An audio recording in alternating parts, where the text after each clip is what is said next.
Hello everyone, my name is Pan Chen from NNMi support team. Today we'll do a demo for NNMi plus NA to fix network issues from the customer side. Then we'll do the demo. Before we dig into the software, let's set the stage. We received information via a trouble ticket that there was a problem on the network that was negatively impacting the performance of a hosted application working in the Cambridge office. This was first observed 2 days ago. After a follow-up call on the ticket, I was notified that everything is working fine now, but it was not 2 days ago. That can be frustrating, but I'm not concerned. I can still find the issue, even if it was only happening in the past. The administration team for the application has completed their investigation of the issue, and they have made a compelling argument to me that there is something wrong with the network that I need to investigate further. So, let's jump into NNMi and NNMi and begin our investigation. We will go to the menu and into our node group map for the Cambridge office.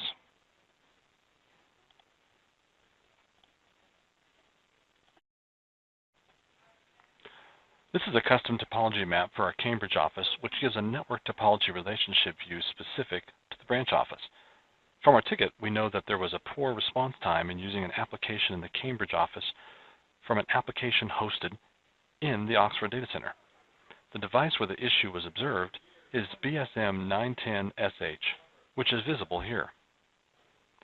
The application is hosted on OBA App 1. The devices themselves appear to be green and normal. Something that would be helpful here would be a layer 3 path view of the network between these two devices. We can do that by selecting the two devices in question.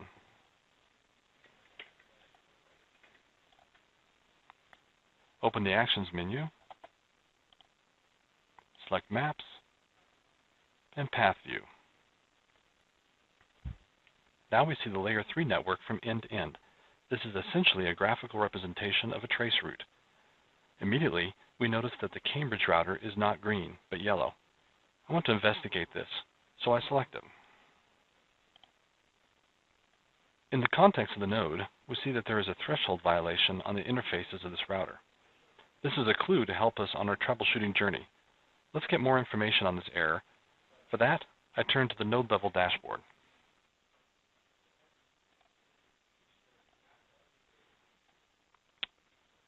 Now we have a new tab.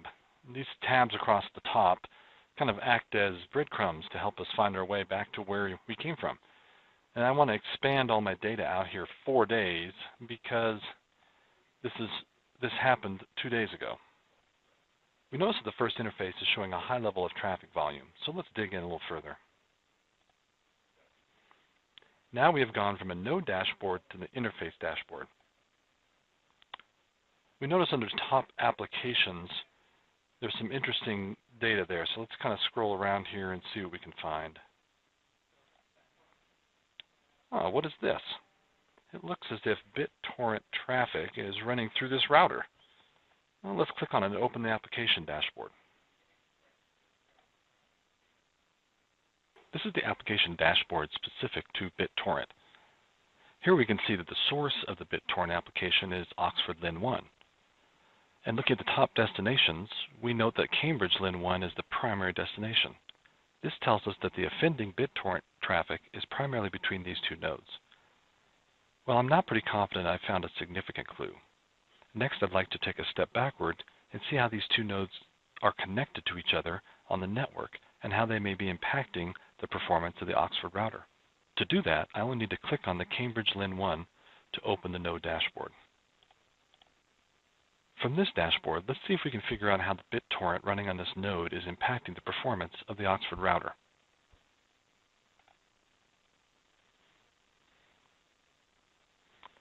Now this is an interesting data point.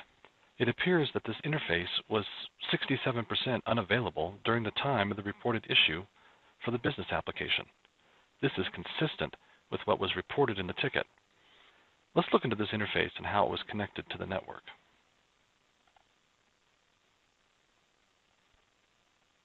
The Oxford switch is connected to this offending node.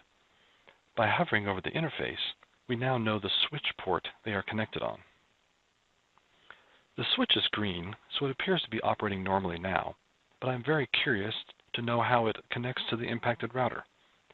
It is impossible to know that with only a single hop. I would like to see more of what is connected to this switch, so let's jump over to a topology map with more neighbors.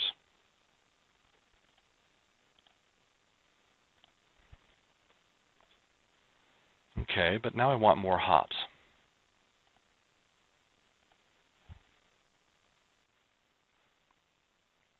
That looks like a good number of hops. Let me zoom in to the device in question.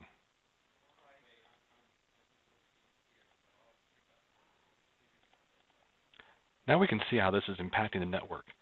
It is very likely that the BitTorrent on Oxford Lin 1 and its heavy communication with Cambridge Lin 1 is impacting the performance of our online banking application hosted in Cambridge. We should have ACLs in place to block BitTorrent traffic through the Oxford switch. My instinct tells me that a configuration change has been made, and that change may have allowed this traffic. Therefore, I want to look at the incident list for this node.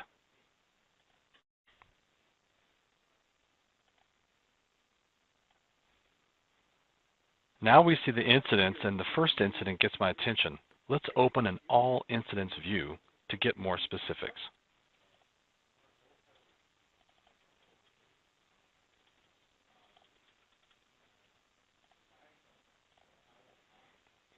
I want to create a filter based on the Oxford switch. Just as I suspected, I see there is a configuration change made on this switch. This change is followed by an event noting that the switch is out of policy compliance for blocking BitTorrent. We can now be confident that we have found the root cause that allowed this BitTorrent traffic to pass through the switch. We will now begin the process of reversing this change to prevent this from happening in the future. We will start by determining what this change entailed. By simply clicking on the incident, I will open the incident form, or I can open the node form.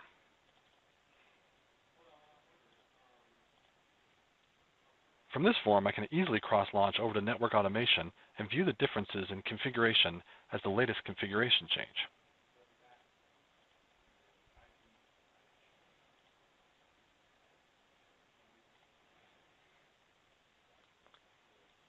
That was easy. I'm now exactly where I want to be, and the differences between the current and previous configurations are easily visible. One of the changes that was made was to open up port 6881, which is the default port used for BitTorrent. You may notice the box at the top notifying us the node is out of compliance. There is a link which allows us to go straight to our list of policy activities. Here is when the policy check ran that caused the out of compliance event. By opening it, I see that this policy is specifically looking for the text containing the configuration that would block BitTorrent traffic. Well, that was informative, but now I want to remediate this problem and close the ticket. Let's open the page for the switch by clicking on this link. And from there, we can quickly provision a script to close that port.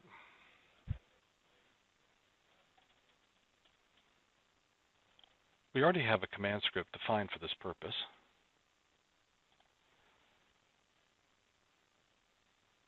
So I open that, and then I can select the variables.